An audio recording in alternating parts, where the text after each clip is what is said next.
pretty vividly remember him yelling so loud that his face went red while we're in the field. When you're at that level, when you've played travel for more than a year, you make a mistake, you know what mistake you made. You know it. You're already probably beating yourself up about it. So to have a grown man who's not your dad scream at you was rough. That was a tough year for me because I loved the girls. I didn't want to leave those girls, but that was a tough mental year for me, for sure. I would say like my biggest thing for parents is really teaching your kids to be coachable because, you know, I've come across a couple of girls who are really talented, have tons of potential, but they won't listen to the coaches either because they think they know better. There was one girl who she only listened to her dad. And listen, I get it. I understand the concept, but I think it's going to be detrimental to her in the long run, especially if she has like a super knowledgeable coach and she's not going to listen. What made you finally say, you know what, I'm going to walk away right now? If you played varsity for Pennsbury, you couldn't have a job and you couldn't go away after prom. And for me, as a 16, 17-year-old, like those were priorities. You know what I mean? Like, so I decided to take a step back. Welcome in everybody to this week's episode of Fighting for Overtime. As always, I am Coach Tony, and tonight have another great guest. And again, make sure you're following Fighting for Overtime podcast wherever you get it from. Like, subscribe on YouTube, iHeart, Spotify, you know the drill. But I got somebody that has been in softball for 20 plus years, 26 years, I think, to be specific. Right, 26 years, a long time. But the best thing about this guest is she's got a huge background from when she played, at walking away a little bit, coming back, playing as an adult, being a coach. And right now she's an assistant coach for a pretty high level travel program in Lower Bucks County. So Vicki, thank you very much for joining us. Thanks for having me. Absolutely. This is going to be fun because we're going to go kind of like through your journey. Yeah. And just so everybody knows, this is why I love doing this show, because Vicki came to me just because she listened to a show. And next thing you know, we started a rapport. We started exchanging emails. We had a phone call. It was just like all this great information. I was like, you know what? I think you would be very insightful for this show, whether it be for the kids you coach, kids that are watching, parents, coaches, right? So you have a big history behind you. Yeah, I have a lot of passion for the game, and I've always taken a position with people. I like giving advice. I like helping people. So even when I played, you know, I was always like, my kindergarten teacher called me the mother hen of the class. That's just how I am. I like to help. I like to coach. I like to teach. That's important. Yeah, that's what a coach is all about, man. Yeah. Right now, you started in T-ball at just 4 years old, 4 or 5 years, right? Now, Mm-hmm. everyone's like, well, what brought you into the sport? Number one, you don't even know what you're eating at 4 years old, right? So, Right. But what do you remember at such a young age that just kind of drove you to the game a little bit? Yeah, so my parents were both big on getting me and my brother into sports in general. My dad is, you know, has the mentality of coachable kids become employable adults. You know, it Ooh. teaches such like, I like your dad already. yeah, it teaches so much to be a part of a team and to learn that balance in life. And my brother, I started out at Levittown Continental. My brother played, he's older than me, 6 years older than me. So he had been at Continental playing baseball. Okay. And it's funny because I can't say that I remember a ton from like T-ball, but I do remember going to my brother's games and like they had like the snack stand and they used to have the slush puppies with the sour stuff that you could put in it. That was like, those are core memories from Levittown Continental. I remember doing like the parades and stuff there, but other than that, and I mean, my parents said I was one of the kids. I was doing cartwheels in the outfield and picking flowers, picking daisies, making them proud, you know? Listen, it's not an easy sport, man. Like when you're young, especially, and you know this from coaching and playing, it's just like constant balls, right? Like there's not a lot of strikes. It's like, and it's just a walk fest and it's like you have to get from like, I would say like between like 5 and 10, maybe like above 10, to where you finally are like, I finally graduated a little bit to an actual game, right? Yeah. So I moved from Levittown Continental over to Levittown American, and I was actually doing competitive cheerleading right around that time of the transition. So I started doing it's PFCA, it's Pennsbury's competitive cheerleading team. Okay. And my coach, when I started there, so it's Pee Wee, I was in 2nd grade, her husband coached at Levittown American. And what I didn't know then is that we would stay very close with that family for the rest of my life. His daughter is my best friend. She was my maid of honor. Oh, wow. Like, so we're still like super close now. But playing on that team moving to Levittown American was probably when I started to like fall in love with the game. Okay. Because I was with a good group of girls and I had good coaches. It was probably honestly the only year that I had both. Wow. Really strong. His name's Phil Bueller. He's highly competitive. He's still competitive. Like, he has horseshoe pits in his backyard and runs horseshoe tournaments, and he's super, super competitive, but he's also one of the most mellow, like easygoing guys you'll ever meet. So he wanted to win. He taught us a lot, but never yelled. Never Really? yelled. Never yelled. Never yelled it. I don't ever remember him if he yelled, it was like excited yelling. Wow. Yeah. That's a big thing about like that coach left an impression on you. Oh yeah. And I think that's what because you see a lot of stuff, right? You see about coaches that now you say you didn't yell. I was a very loud coach. Like I was screaming. Like I mean, you go back to watch, everyone's like, who is that loudmouth? Yeah, that was me. That was me. But it came from a good place, right? But I still was able to relate to the kids, and I still think I put a big imprint on them. And it's from a very young age, like you said. I mean, your mind is like a sponge when you're 6, 7, 8, 9, right? Now you said Levittown Continental. That was where I started. So I did that from T-ball, and then I did like 2 years of rec at like, so I would probably did that from like either 4 or 5 until I was probably like, I don't know, whatever age you are, like 2nd grade. And I left and then went to Continental, and I was there for like 2 years before I started travel. But yeah, that was a fun year. And I was like one of the oldest girls on the team at that point.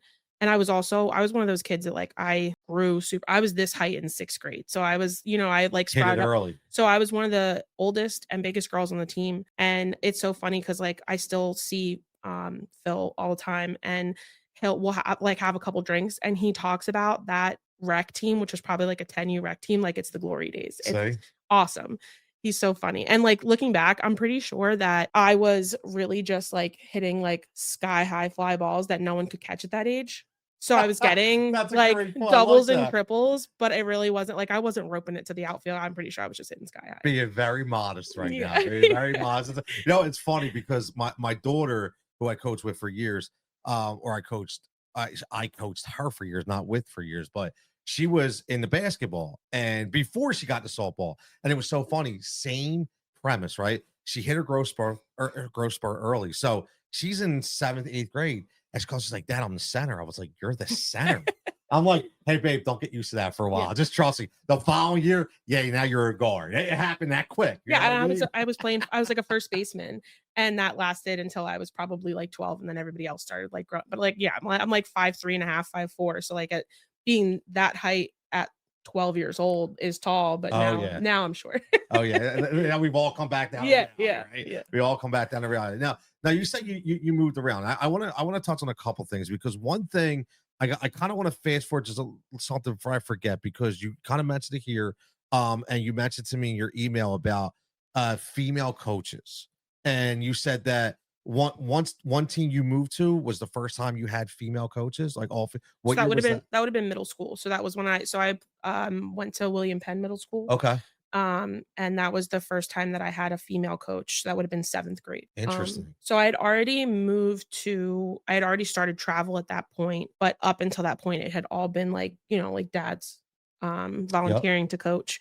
And it's so funny because the coach I had in middle school, she couldn't have been more than like 4'10". Wow. But she was solid. Like she was super, super athletic.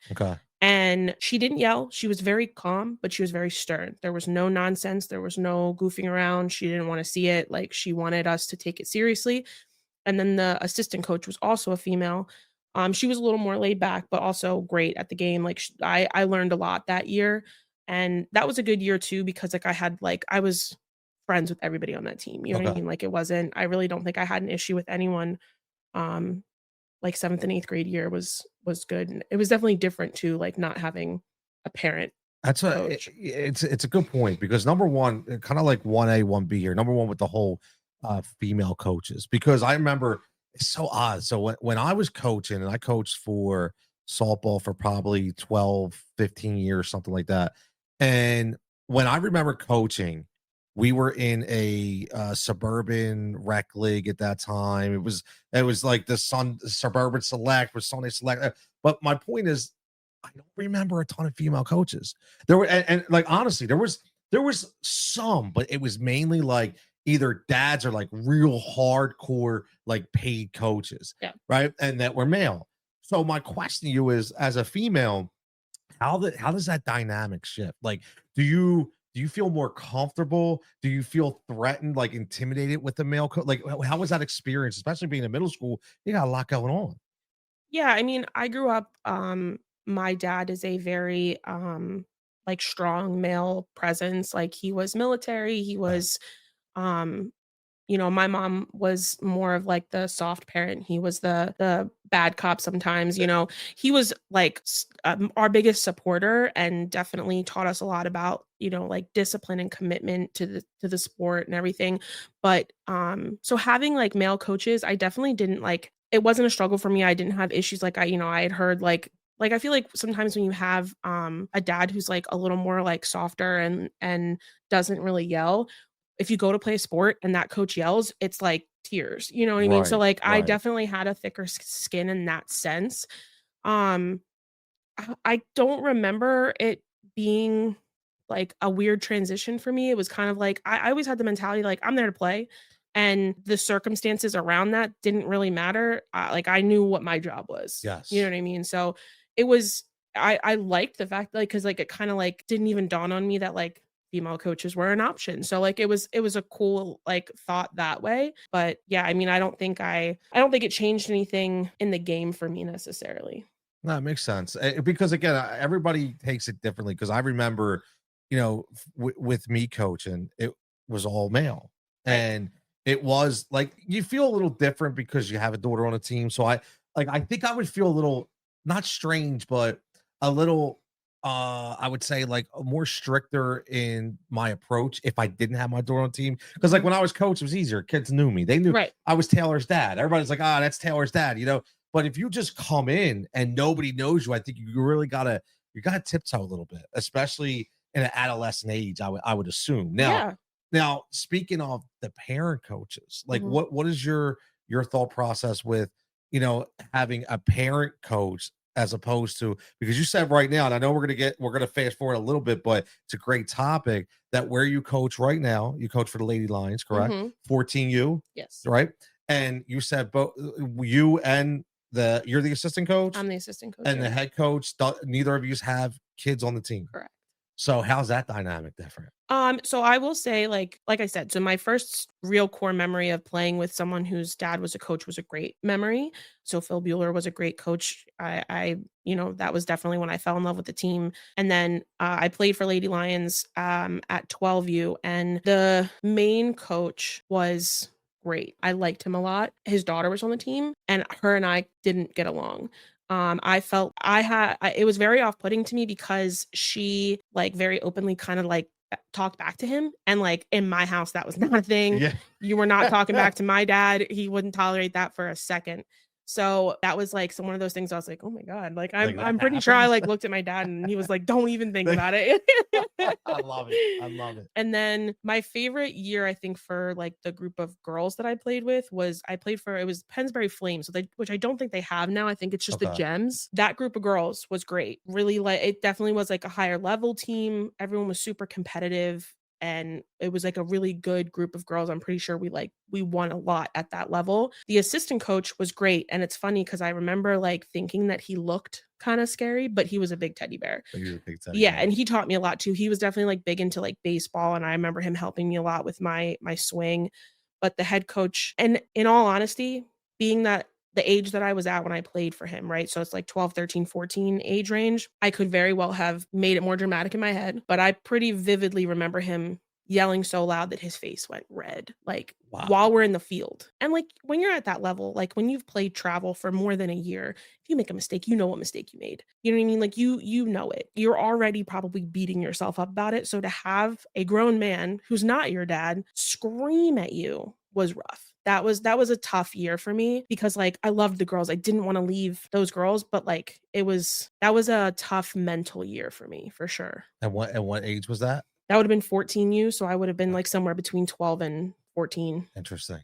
Yeah. Interesting. That's now at that point, what was the next step? Where did you go? Is that when you walked away? No, so I went to Ewing Edge after that. Okay. So I played 18U. travel. Okay. One of the girls that I played with on the Pennsbury team moved over to Ewing, and I kinda, like, Okay. went with her. The head coach for that one, I feel like he could have been a really good coach. I don't know what he did for a living, but he always seemed absolutely exhausted at my games, like, to the point of where, like, he would almost talk to us, like, with his eyes closed, like and he was another one with a daughter who just, like, didn't have a great attitude. She was one of the oldest girls on the team. She was the pitcher. I didn't really get along with her, but I liked Ewing Edge. And they had there was another coach there, and his daughter was on the team, and I liked her, and he was great. I actually, like, came across him later when I played, like, the adult leagues and stuff, and I played, the slow pitch with his daughter, and he was great.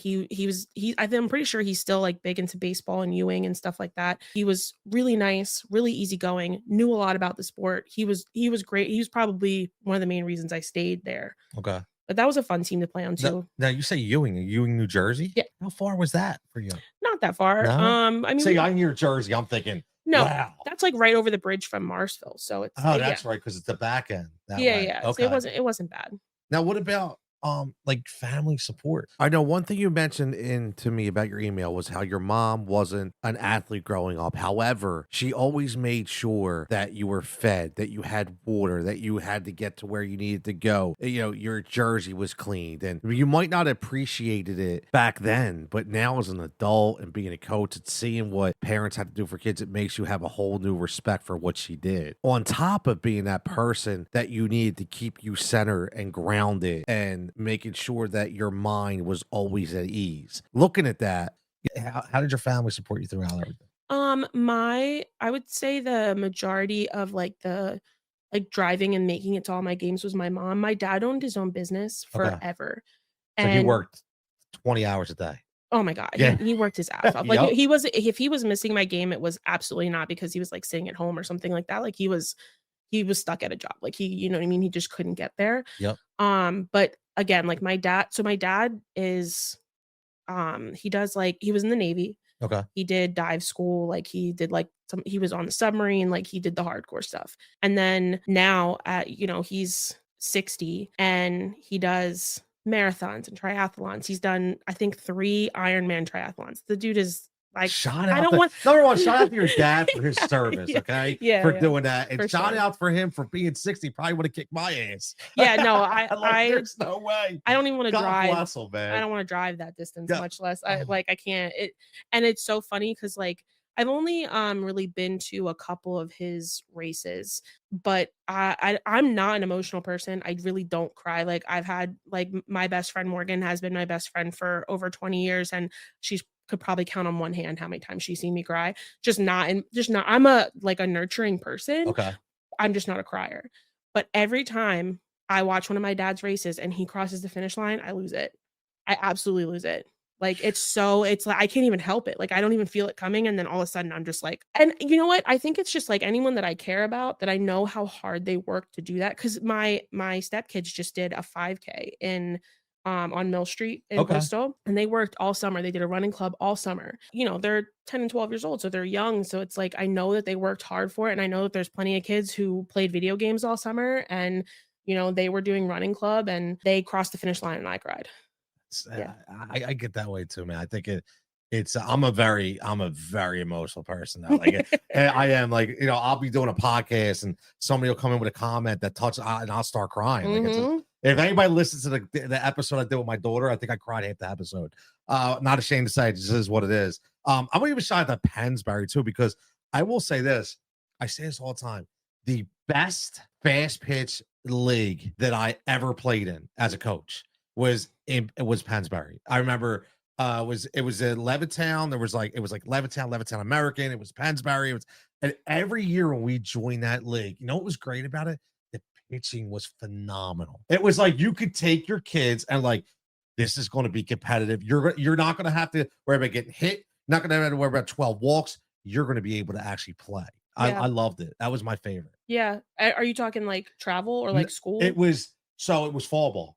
Okay. It was the fall Like ball. rec? Yep. It was Mhm. right before like travel was all year round. We would Right. always find a fall ball play, and Yeah. it was Levittown fall ball, and it was Pennsbury. We played at Pennsbury Fields. And it was I think every Friday night, and it was fantastic. Yeah, I mean, I don't know if it still goes on now, but it Oh was my God. great.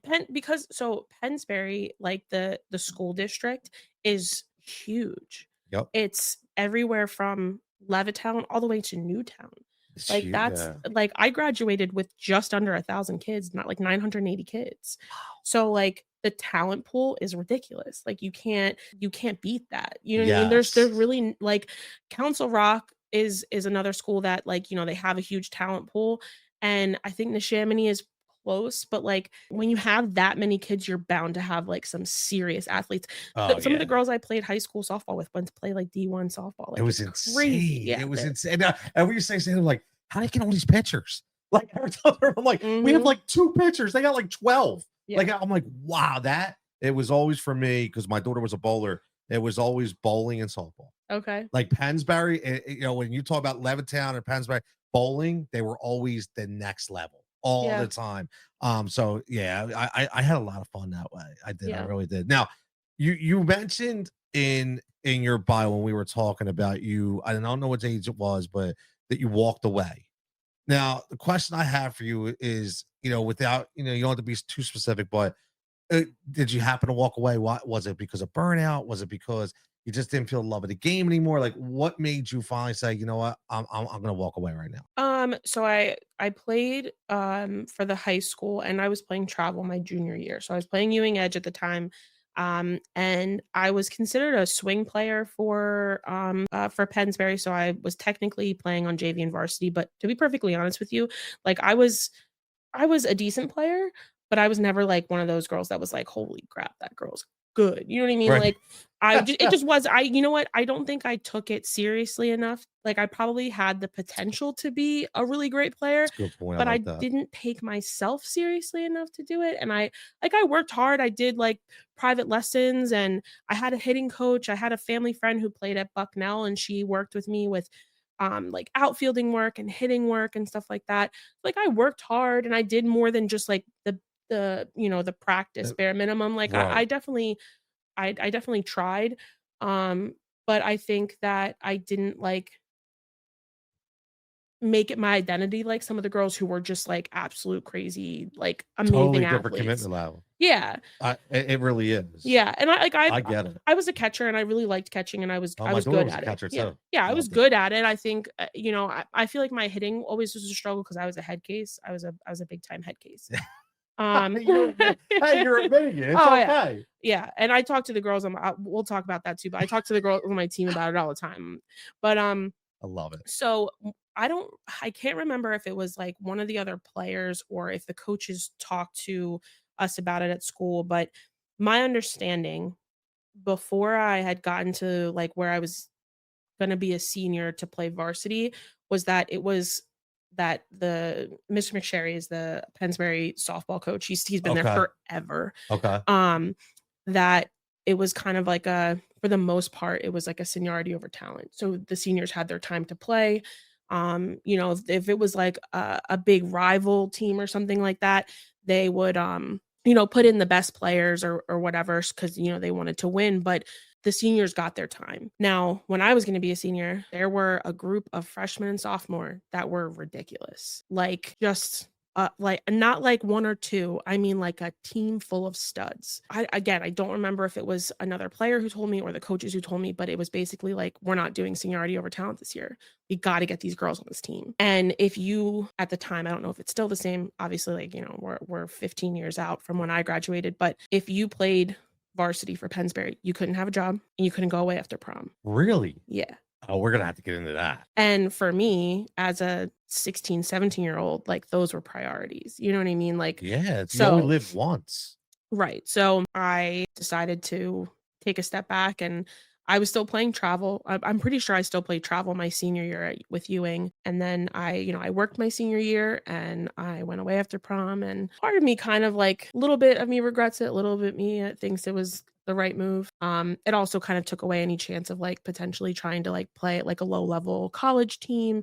I'm sure there was like, I could have probably played for like their like, You could have walked on, right? You could, right? I mean, yeah. but they have a lot of the schools have like, it's not like a rec league, but maybe it's called a rec league. I don't know. They have I don't even know. I know they have so many different things yeah. now.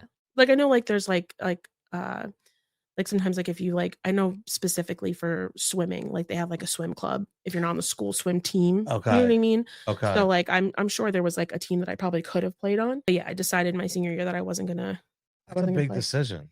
Yeah. And I think I was also at a point in my life where I was kind of sick of getting yelled at by coaches. It's a tough time. Like when you're 16, 17 years old, you think you know everything and you don't really want to be yelled at by anybody. And I agree. Now, yeah. when you did you make that decision on your own? Did you look for any guidance for that decision, or you kind of just like no matter what anybody tells you, this is what I'm going to do? Yeah, I think I'm sure I talked about it with my parents, and I think my parents, knew that I had a good enough head on my shoulders that, like, I wasn't just, like, impulsively making a decision that I had again, Love that. I wasn't just a head case in softball, I am a head case, I overthink everything, I analyze everything, like, that's just the type of person that I am. Hey, that's what makes us unique, right? Yeah, That's what makes us unique. And I bring it up because so many people, so that I talk to. I mean, not my son didn't play his senior year. My daughter didn't play her senior year. My other son wouldn't have played his senior year if it was for the original sport. But just and it was all because of bad experiences, yeah, like all of it. And what you said was the priority, and I love that because you only get to be you only get to be a senior one time. yeah. And now you said can't have job. Was that like communicated, or was it kind of like one of those silent things like, look, you better not have a job because you're gonna need to be here, or they were like, listen, you have a job and you're not here, you don't play. And I mean, truthfully, I don't know if with how the schedule was, how you would have had a job because they practiced every day after school and like your weekend was your time to recover. You know what I mean? So again, this is 15 years ago. So to my knowledge, it was something that was understood that you I didn't, mean, listen, I could see that, right? yeah. I don't agree with it. Yeah, and I mean, you know what? When you play at a level like Pennsbury plays at, I also don't disagree with it because you have to do everything in your power to stay healthy. This isn't a rec team that has 16 girls on their roster. This is 12, maybe 13 girls. And then you have to start pulling from JV. And Pennsbury has, I give it to Mr. McSherry because doing that program for this long and the pressure that that must hold, like, because the expectation for Pennsbury to be a super high competitor is it has to be like it had to have been overwhelming when he started. He's been doing it for so long now that it's probably just like he It's doesn't second even nature to yeah, him. yeah. Because like so I don't know if you saw Lisa commented on like the post. Oh Yeah, yeah, so about yeah. I coached a little bit with her with the Upper South and Okay. she is I don't know exactly what our age difference is, but I mean, I was coaching her kid and she's got older kids. Like, I want to say that she's like close to 15 years older than me and Okay. she played under McSherry. Yeah, Wow. so like and like he's been there So this forever. guy's a legendary Oh my gosh. coach. And you know what's Shout funny? out Coach McJerry. Yeah, and you know what? He's I wouldn't even say like he wasn't ever it's so funny. He is probably 5'2", but he's one of the scariest, like not scary, he I, doesn't yell, he wasn't nasty, but he's just very intense oh, and takes absolutely no shit. You know what I mean? So he was like he's it's he's a legend there you know for what, sure. and you have to be, and that's what I've always like. I guess that's how I matured as a coach, and I had to learn was, you don't always have to be yelling and Yeah. screaming. Like your actions and some of your silent expressions can mean more than the yelling, and Oh I yeah. had to learn that. Right, Yep. I had to learn that. So obviously, it seems like he kind of mastered that for Yeah. sure. I don't ever really remember him yelling. Not to like, he might have like raised his voice so everybody could hear him, but that was about it. Like, yeah, I don't remember him being a yelling coach. Like, and we also knew that like when you're there, like it's business. Like Yep. you're there to do a job and it's your responsibility to make sure you're doing that job right.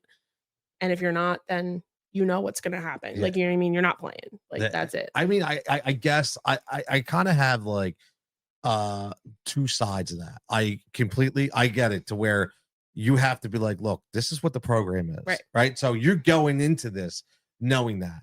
However, I do feel like there has to be something to where the kids have to be able to learn how to juggle things and be responsible too. So I do think that there is kind of like this fine line. I don't know what it is. Maybe Yeah. it's different for everybody. I because like my kids started working when they were 14, Yeah. and it's because they went to Chick-fil-A and they would only be able to work from I think it was like 5 at night 5 to 8, Yeah. 3-hour shifts. Yep. So my daughter would literally go from softball practice to Chick-fil-A and work.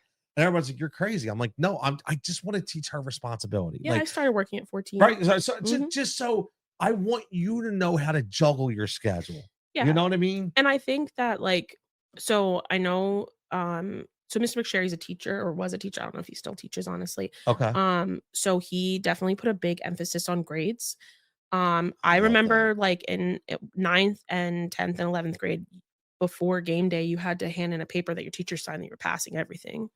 And I'm pretty sure his passing wasn't the same as, like, what the school's passing was. I think he wanted everybody to have a C or better. So if you had anything like and I wanna say, like, not like a C minus, like a C or better. So I think that is part of, like, making sure that you're holding up your end of the deal.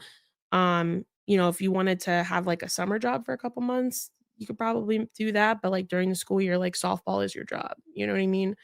So I get what you're I saying. respect it. Yeah, I get what you're saying. I respect the grade portion. That's huge. Yeah, and That's I a guess, big like, deal. if you wanted to play at a high level and not be told that, then you go play travel, Right. you know? Now here's the other thing though, because I'd reached out to a couple of people on this question too, because I remember I coached soccer for a long time. And there was a battle between the high school William Tennant at that time where there's coaches saying, "You're not allowed to play club ball." Like, wait a minute, what do you mean I'm not? So you're a senior, you're on the varsity team, you're riding the bench, you're not even playing, but you're gonna tell that kid he can't play on an outside organization because he needs to stay healthy. See, that's the kind of stuff I don't agree with. I think that's Yeah. wrong. No, and I think that, like, if you are on a team where there's, like, a first stringer, a second stringer, starters or something like that, and your coach says, "Listen, like, I need you healthy. I need you not burnt out. I need you not to be put in positions where you can, get injured and then I can't use you." That I can understand. If you're riding the bench, though, that's tough because that's taking touches away from, you know what I mean? That's a tough thing. Like, from, like, a coach perspective, 'cause, like, I know, like, so the softball team I'm on right now, we had a couple of girls who tried out for the team, said they were gonna play, and then ended up going to a different team. Okay. So, what we thought was gonna be a 12-girl roster is a 10-girl roster. So, we're trying to find, like, a couple guest players to fill in for a couple of tournaments, and most of the girls playing at this level, they literally sign something that says that they can't play for another team. Really? Yeah, like, you can't guest play, and, like, Wow. when you have a 10 or 12 girl roster, like, if they get hurt playing for another team, like, that kinda screws you. So, like, I Wow. get it. It sucks for us right now for our position, but, like, I get it from like, if one of the girls that I coach went and guest played for another team and got hurt and couldn't play, we're kinda beat, you know what I mean? I see that, and this is what I'll say on it, and it's why I started these podcasts because I like to hope that maybe spreading awareness will change some things.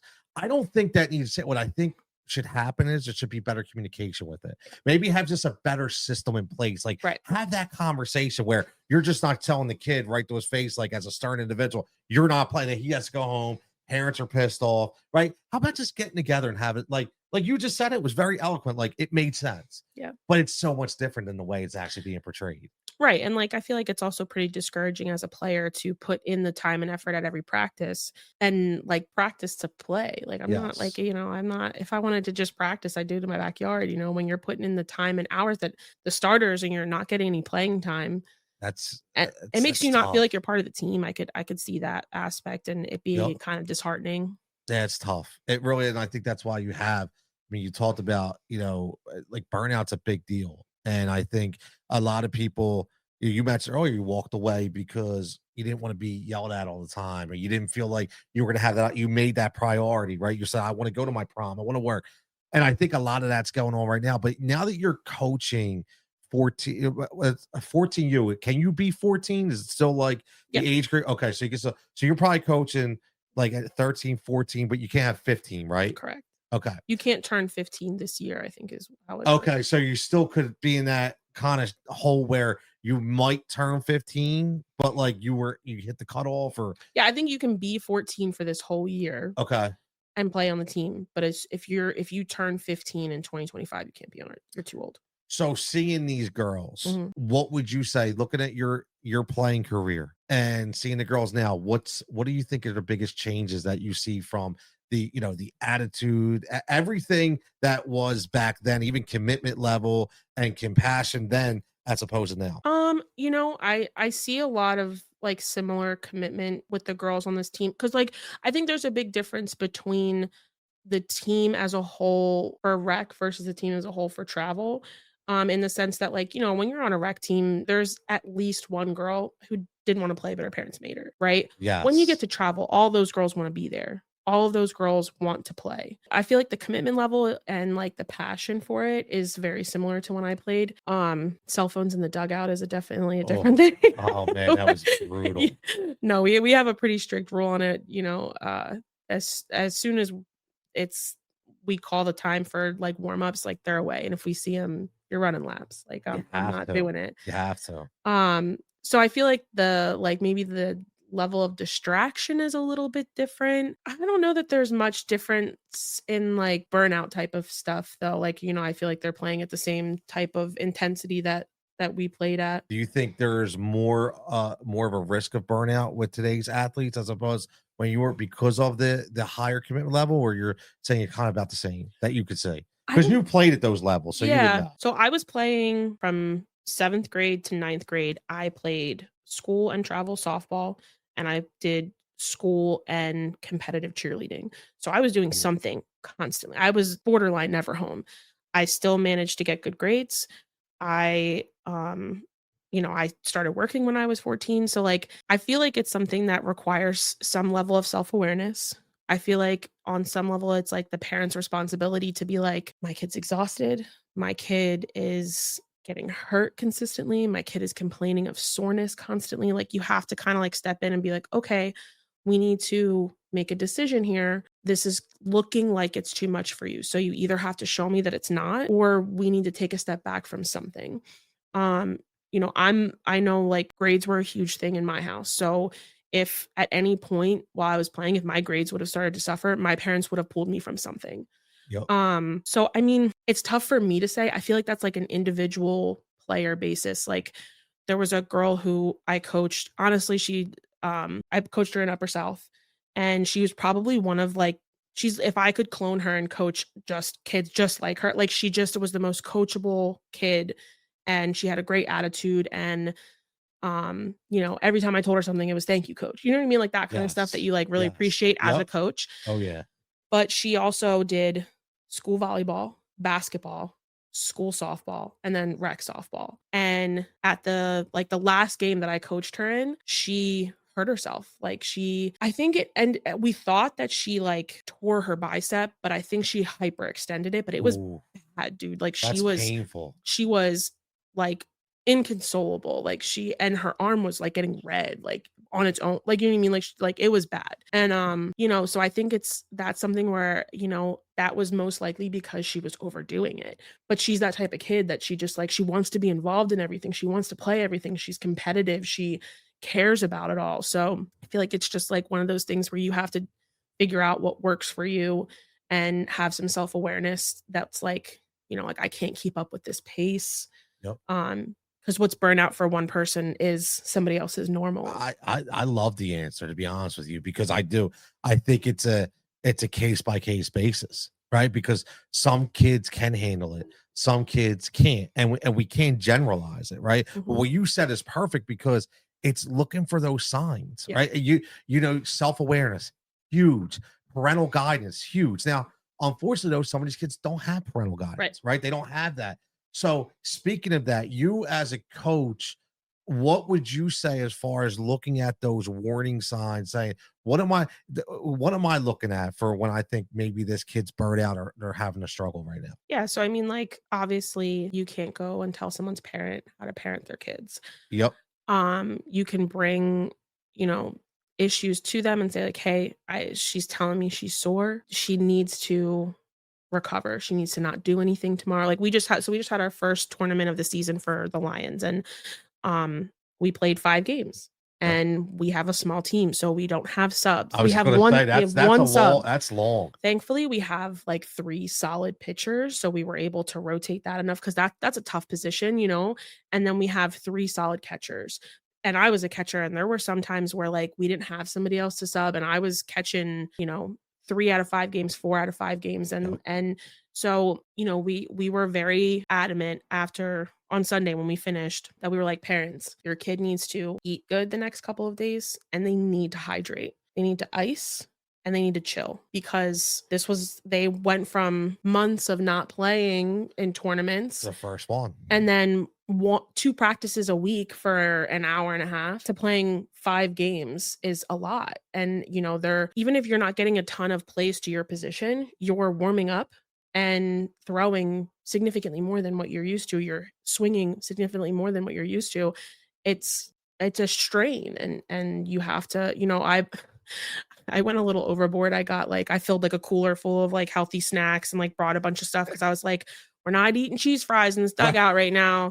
Like, I don't want any energy. Like we both agree, like, I don't want energy drinks. I don't want donuts. Like, here's some fruit. Here's some granola bars. Here's some protein bars. Like, Yep. this is going to be a long day. Like, it was hot, so we had waters and Gatorades and stuff like that. We were just like, you gotta, that's the difference though. Like, I could see someone getting burned out who's, playing 2 sports and eating McDonald's and drinking energy drinks in between their games, or, the girls who are drinking soda in between their 5 games and eating donuts. Like, your body's not going to respond well to that. Yes. Yes. And I think, again, it's huge because it's a conversation that people just want to give adamantly, but like burnout, burnout, burnout.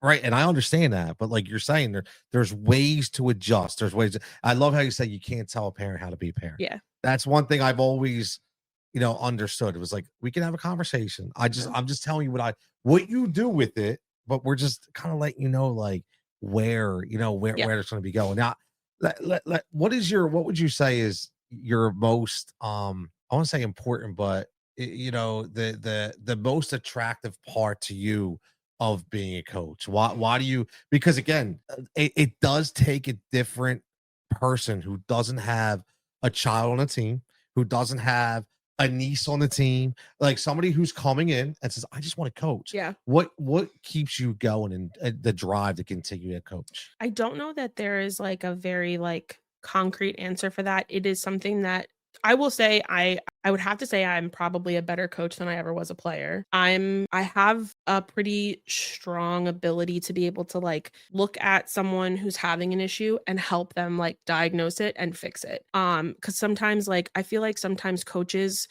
struggle with how to make a correction. They're like, you're casting, right? When they're swinging and like their hands go back and then come forward, they're like, you're casting, and it's like, that's great. She's 14. She doesn't have body like awareness like that. She doesn't know how to fix that.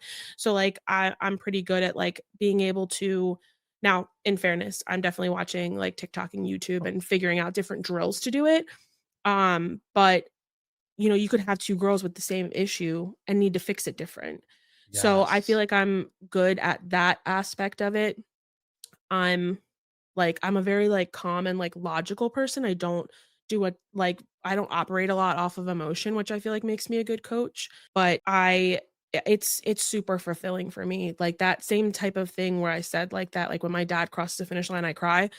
I just started with this team. I would say I barely know these girls. Like I just really got comfortable knowing each of their names, but there was 2 girls hit over the fence home runs this weekend, and I don't think I cried at those, but like I lost my voice. I screamed so loud. And then I had a girl who was having on Saturday. She's a head case.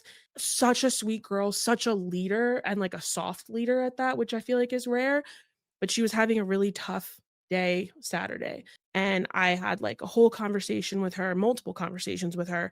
And Sunday she came back totally different person and played great. And she like I teared up multiple times while she came down to first. Like it's just like to be able to have any type of impact on someone like that, knowing like what my journey was like as a player, and sometimes wishing I had someone who could have talked to me the way that I talk to these girls is like, I don't really know that there's much that can compete with that feeling. I love that. I love it because you're doing God's work, man. Like for real. Like I mean seriously, like that's you're giving back to a generation that needs us. Yeah. And it's great that you say that. And speaking of that, I would ask you, your team, X's and O's, like as a coach, like what are more more things that you focus more on with these girls as far as X's and O's to try to teach them to be better players? So I have like three main things that I think I kind of harp on. One of them is there's the saying like whether you think that you can or you can't, you're right. So I'm a big advocate for fake it till you make it. Your body will respond to your confidence either way. So if you lack confidence, your body's going to respond to that. If you fake confidence, your body will respond to that positively usually until it becomes real confidence. So being a head case, right? I love how you say that. I tell the girls all the time, I'm like, listen, when you go up to bat, before you go up to bat, I need you to tell yourself, I'm gonna get a hit. I'm gonna get a hit. I'm gonna get a hit. I'm gonna get a hit. I want to hear you say it to me. I want you to say it to yourself because if you go up there, oh, I got a crappy hit last time. Oh, I struck out last time. The chances of you doing it again are greater. You know what I mean? You have to go up there with a mentality that you're going to get a hit and have that confidence. And I would bargain to say that like 8 times out of 10, if you go up with that mentality, you're going to get a hit. You might not get on base every time, but you're going to get a hit. And the same thing when you're in the field, like the girl that I was talking about that was struggling on Saturday, we would tell them like, hey, you're way last time. Right. So we would tell her, hey, you're way last time. And her shoulders would drop. So I had her come in. I was like, listen, if we tell you that it's coming your way again and your shoulders drop, I'm going to make you run. You can't do that. You can't because then you've beat yourself already. You're out. You might as well just stand there. I said, you're allowed to, when we tell you it's coming your way, you're allowed to nod. And then after that, you need to tell yourself, I'm a wall. Nothing's getting by me. I got it. Anything my way, I got, And when I tell you that Saturday, didn't miss a thing, didn't miss not one ball out there. Saturday, she made errors like crazy. Like routine stuff through her legs. That's how it you was know rough. it's just a bad day. It's a bad day. Sunday, she was a wall. So I told her, I was like, listen, like, I wish someone would have talked to me like this and told me like that because you're a head case, you have to speak kindly to yourself. You have to build up your own confidence because no one else is going to be able to do it for you. I can tell you that you're a great player until I'm blue in the face. If you don't believe it, it means nothing. So that's one of my like big, huge things. I would say I'm a huge advocate for if you're on a team, you don't quit. You make it to every practice you possibly can. And I don't want any excuses. I don't like if you're there, you're there. And if I'm your coach, you're doing what I'm asking you to do for that time, right? I know with rec ball, right? Especially when there's like, and I hate to say it like this, but like when the parents aren't spending the money they're paying for travel, they don't always take it as seriously. So you'll have girls who make half the practices and it's like, what is that teaching them? You know what I mean? Like if you're committing to a team, you have to commit to that team. And unless you're ill, like physically ill, you should be at every practice. And if as a parent, like you're like, oh, well, I'm working 2 jobs and I have 3 other kids, like listen, life is that is life. Yes. Then you need to figure out arrangements or don't sign your kid up because you're putting them in a tough spot. It's not fair. It's not fair to the team they're on. It's not fair to that player. Like those are really important things. Like if you're making the commitment, make the commitment. There's if you half-ass sports teams, you're going to half-ass other stuff in your life. It's just, it's the cycle that'll happen. It's true. That's true. Yeah. So the fake it till you make it with confidence, making the commitment. There's another big one that I talk about and I can't think of what it is. Commitment's huge. Yeah. I mean, it is. And I will say, I love, and I'm a very out front and center individual, and I have a lot of opinions, but I love when I do these shows that you've actually taught me some things. So like, I'm very strong-willed about certain things, and you've actually changed my mindset a little bit by me looking at it a different way. Yeah. And I think that's important. Yeah. I do. I think that's important. Now, you coaching, these 13, 14-year-old kids, but you've also coached younger, you've played younger. There's a lot of parents that listen to this. So what advice could you give to the parents about helping them support their kids through the ups, but also the downs in this crazy youth sports environment that we live in right now? Yeah, I would definitely. So I will say, I tell my husband this because he helps my kids with soccer. Okay. And my stepdaughter doesn't want to hear anything he has to say when it comes to coaching. She gets very emotional. She talks back to him. And it's funny because she's like, oh, I'd never do that if Vic was telling me what to do. Oh, man. But the thing is, like, that's like something parents, like, you can't take it personally when your kid doesn't want to hear what you have to say when it comes to coaching, even if you've played. Like I've had people, like moms who pitched and their daughter's trying to pitch and they're like, I told her that too. And I'm like, yeah, well, She doesn't want to hear it from you. Yeah. I don't know what to tell you. It's It's so true though. yeah, but I would say like my biggest thing for parents is really teaching your kids to be coachable because, I've come across a couple of girls who are really talented, have tons of potential, but they won't listen to the coaches either because they think they know better or because like there was one girl who she only listened to her dad. And listen, like I get it. I understand the concept, but I think it's going to be detrimental to her in the long run. I think that especially if she has like a super knowledgeable coach and she's not going to listen, you know what I mean? And I got to a point, and it's tough to say as a coach, but I got to a point where like I knew she wasn't listening to me, so I wasn't telling her much. You know what I mean? Like I'm not going to say like I wasn't like ignoring her or anything, and I celebrated when she did well, but like I wasn't critiquing like I Right. was with a lot of the other girls who listened to me. And that's not to say that I'm the end all be all, I know everything, not at all. But there were things that I could very clearly see in how she swung the bat, how she threw the ball, and she just didn't want to hear it, which is tough. And her dad coached her from the sideline a lot. And he was a good player and he was athletic. That's a problem. Yeah. That's a problem. You're right. I would say that I'm gonna piggyback exactly what you said. You have to teach your kids to be coachable. Yeah. And because, like, honestly, I would take a literal team full of girls who have, are at this level, but are coachable over girls who are at this level and aren't coachable. Every I time. don't want them. You know what I mean? You think you know everything, then what do you need a coach for? I have a really hard time with that. And that's not to say I never, gave my coaches grief. I'm sure I did. Right. Teenage girls, like, Yeah, what do of, you of course. expect? Right. But, like, I also know that, like, I would say 99% of the time, like, if my coach told me to do something, I was doing it. Make your kids coachable out there, parents. Make them be coachable. It's you that let me finish this off with this because I mean, listen, this has been great. I love the conversation. Looking at your 20 plus years of playing and I would just playing because from a adolescent to an adult, what's one of the biggest lessons that you've learned or one of the best memories that you had? Lessons that I've learned, I would say, I think being a team player is such a huge thing. Like, even if like, not every kid is athletic but getting your kid into like a rec sport, I still think is like getting them to be a part of a team, I think is such a huge building block for a person in general. I don't care if it's a chess club, being part of a team is being part of a team and having camaraderie and being able to bond with a team, there's really just nothing else like it. You know what I mean? And having something that you work hard for and something that you take pride in and something that you can learn from, I think is essential for kids. So like if you have a kid who doesn't want to do anything, I kind of think that like you can't force them, but to nudge them and kind of get them to at least try something, I think is really important, and having them take it seriously, you know what I mean? Like having them put forth the effort, make it to every practice, finish out a season.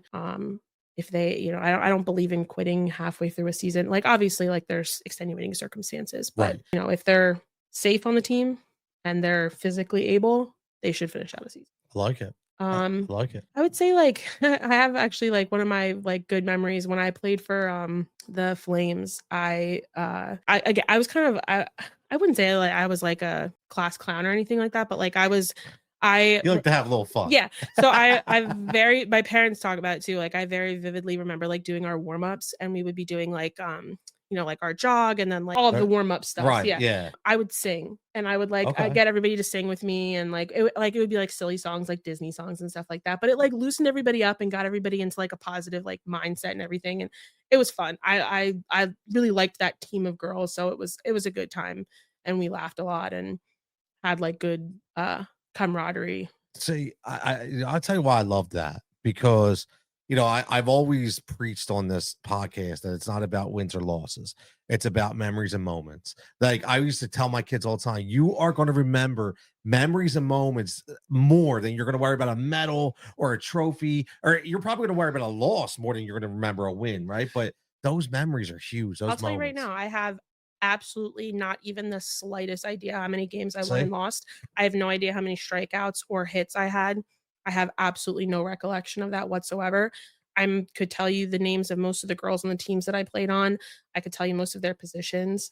You know what I mean? Like I can tell you like, we had fun when we had to like go away for nationals and like go to the Yes. hotels and stuff like that. But like wins and losses I have. And I try to tell the girls that I'll be like, do you remember like if you struck out last game or like what that strikeout was? You have no idea. Like you remember any errors that you made? Get over it. Like that's another thing. Like I will say for parents, like teach your kids if they're playing. I didn't play a ton of other sports, but I will say specifically like softball, baseball, you have to have a short memory. You can't, and I feel like that's like a life lesson too. Like if you dwell on something, if you dwell on a bad play, if you dwell on a bad game, you're taking yourself out of the next one. Right. So you have to like be Yes. like, it's done. I'm going to do my best not to let it happen again. But it's done, especially if you have like a pitcher as a kid, they have to literally like, you're not going to last as a pitcher if you sit there and dwell on pitches or dwell on games. It's done. It's over. People get paid millions of dollars and play and make mistakes and pitch badly. And like, it happens. Like, Exactly. You gotta get over it. I love it. You got to have a short memory. Yeah. I do. Well, before we get out of here, let the guy have a shot at. So, because I know obviously you're looking for players, right? Yeah. So so you coach for 4TU Lady Lions, and that is Lower Bucks or Bristol or it's what's Bristol. Yeah. Okay. So we're right in Bristol, like down past Mill Street. It's on Radcliffe Street is where we're at. We're even looking for a couple girls who want to guest play, but we're probably looking to bring on like one or two girls after the fall season, like so sometime between like November and January. Okay. If anybody's looking to make a donation, we ball on a budget on this team. So that's another big thing. Travel's expensive. Yes, it is. And oh man, that's another thing, man. The raffles, it's always like, I remember asking the parents, like, what do you want to do? Do you want to fundraise or you just want, because now tell me if I'm wrong, like when I was back running, I think tournaments were anywhere between like $800 to $1,000 just for a tournament fee. Yeah, I would say they're probably like $600 to $800, and sometimes that's like not including ref fees. Right. That's not no fees, no ref fee. Like, no, that's just to get in there. I'm pretty sure the team paid about somewhere between $200 and $300 in ref fees this weekend, and then you had to pay to park at the complex. Which, you know what, I will say their fields are very nice. They're very well maintained. They could use some safety nets because the fields are like there's 4 fields and there's actually 6 fields, but 4 fields, like the home plates are all like back to back with like a building in the middle. Okay. So there were every 10 minutes there was a ball from another field coming in. That's the worst. Yeah.